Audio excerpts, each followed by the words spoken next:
Hi everyone, welcome back to another video. This is Ida and this is our lavish corner.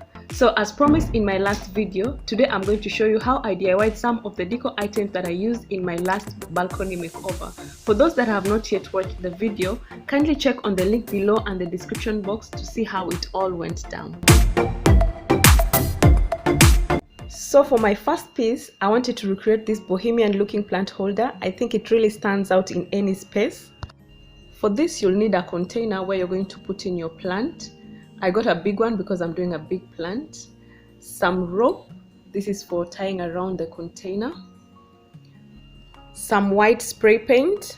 You can put in any color you want, or you can use any medium to enhance the color as you wish. And lastly, we'll need a glue gun. You can use any adhesive that you feel is strong enough to hold. I'm going to start wrapping the rope from the bottom part of the container. Now remember, this is a planter, so you need to also make holes underneath the container so that it can help with the drainage when you're watering your plants. Apply your molten glue where you'll need to wrap your first row of the rope around the container. This is to ensure that it is well secured and that it will not come off. I'm putting in a generous amount of the glue because this is a very thick rope and also because it's a very big container. But what you need to note is that you will only need to do this for the first row, or if you want you can do it for the first two, but then as you go on, all you'll need to do is just wrap it round continuously with your hands as you secure it very tightly.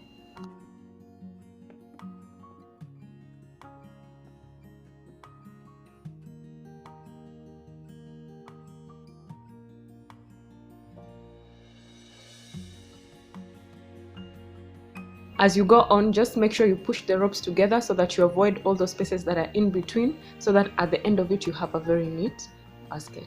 We also need to secure the last row with the glue so that it doesn't unravel. I went ahead and spray painted the bottom part white just to give it a bit of an upgrade. If you want, you can cut off a bit of the phrase, or you can just leave it like that for the rough look. I did the same for the smaller container, but unfortunately I ran out of rope. But as you can see, I spray painted it and it ended up looking good. I must say, I just love the final look, and this is my favorite piece. This is also another favorite, especially for those who enjoy playing Scrabble. So for this, I use this soft foam that is used for cushioning packages.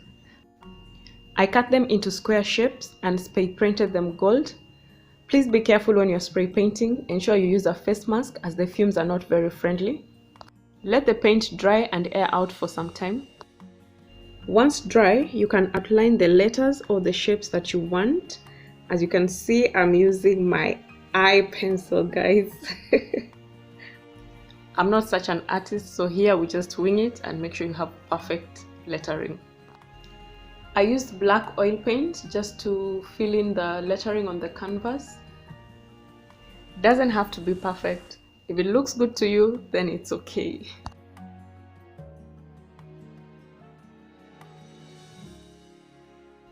You can use a smaller brush to write the small numbers. Remember, this is a Scrabble inspired piece of art. I let it dry overnight, and in the morning I didn't really like how the gold was bright, so I used dark varnish just to dab on a little bit to give it a bit of darkness and some dimension into it and give it a bit of rustiness. And voila, there we have it. Happy. So the final one is a simple mason jar lantern. You can get some mason jars. We'll need some chains and some wires.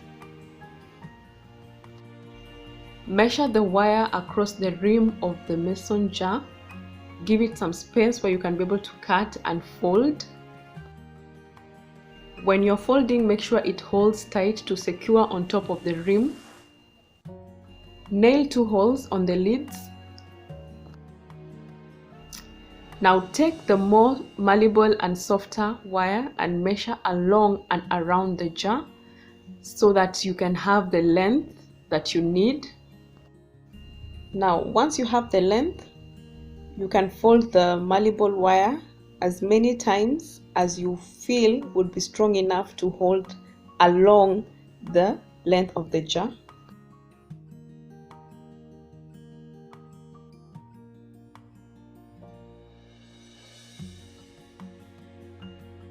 pass the wires through the holes that you've made in the lids.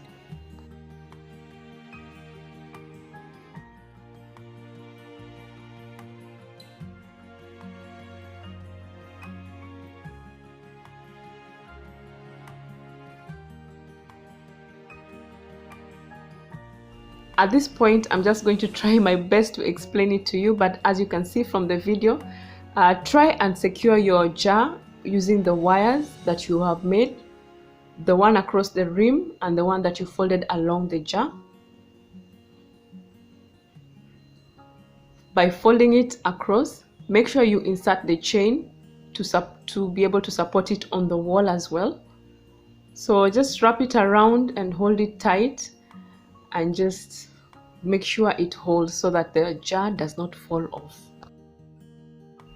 We are using the lids as the base to hold the jar at the bottom, and then also it just kind of gives it a rustic look. You can use the pliers just to make sure everything is tight and folded well.